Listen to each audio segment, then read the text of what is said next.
Well, since we're talking about civil rights anyway, let's talk about Jeff Sessions because Jeff Sessions is a walking civil rights disaster, and he's now in charge of the DOJ, which ironically was established in the 1870s during Reconstruction to to fight for civil rights in the South, to protect the rights of the newly won rights of Black people, the newly freed slaves in the South. So on Monday, an internal DOJ memo was released to the public regarding the federal oversight on a handful of police departments. Specifically, the memo detailed Sessions' calls for sweeping reform of the federal agreements reached with law enforcement agencies under President Obama.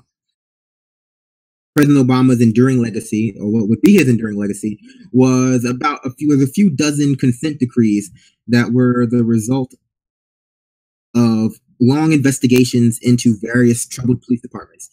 Seattle, Cleveland, Ferguson, Missouri, Baltimore, Chicago, where these investigations by the DOJ uncovered patterns of abuse and unconstitutional uses of force, the killings and subsequent mishandling of cases involving unarmed minorities by police, municipal plunder, as was the case in Ferguson, where police departments were going out and purposely preying on communities of color to fill their coffers, and just basically patterns of harassment and dysfunction.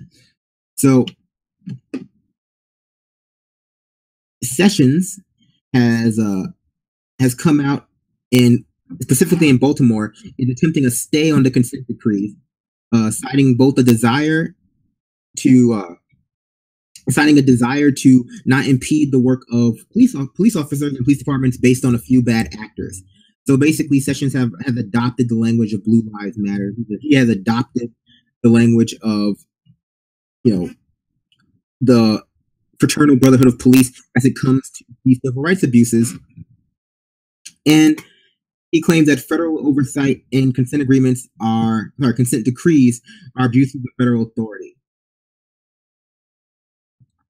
Furthermore, he's blaming the rising crime rates in Chicago on the demonization of the police force, and undermining the respect for our police forces that became under President Obama.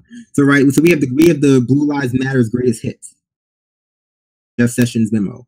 The idea that the rising crime rates in Chicago, though crime rates in Chicago I do not believe are actually rising, but let's present they are. The rising crime rates in Chicago are the result of the undermining of respect for law enforcement that occurred when President Obama engaged in the DOJ investigations that unfairly demonized entire departments as opposed to just pretending as though they're bad actors. But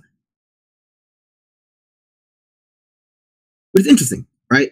So the head of the DOJ, whose purview is really investigating civil rights abuses, has come out and said that they will not investigate civil rights abuses by police departments around America because that would impinge upon their ability to do their job when they're not doing their job because they're busy committing civil rights abuses. I'm going a bit cross-eyed. Speak on this, David. So, I mean, is it really any surprise that he's going to do this? Despite anything he's ever said in his career or his claims, his actions speak louder. And I think that this, depending on what comes out of this, it may be less worse than I would expect, but it's only year one. So we have 3 more years of this at a minimum, and the real question is, how far do they take this? Are they? I don't think that this mentioned the militarized police, did it? No.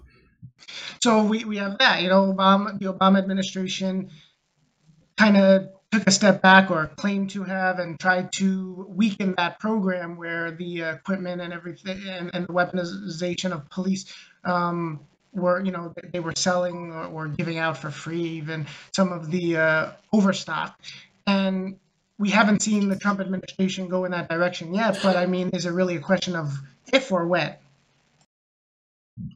Well, the idea that the police departments in these particular few dozen instances are not engaging in massive civil rights abuses is ridiculous, right? So Chicago as an example, we know there are unconstitutional black sites in Chicago where police officers are disappearing those who are suspected of crimes and torturing them there before they are ever booked or brought to a police station or given, or in front of a judge.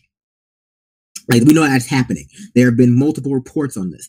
We know that the DOJ's investigation into Baltimore and the subsequent consent decree that came out of that investigation was the result of the Freddie Gray incident, right? Where it was presented as though Freddie Gray, who died in police custody in the back of a police van, broke his neck. That was ruled a homicide, but there was no charges brought on anyone, really. Where there no police officer involved in the case saw jail time.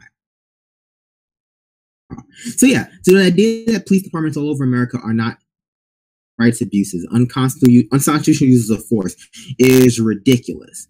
But we also have to remember that, like, this support our police officers, Blue Lives Matter rhetoric was what Trump ran on.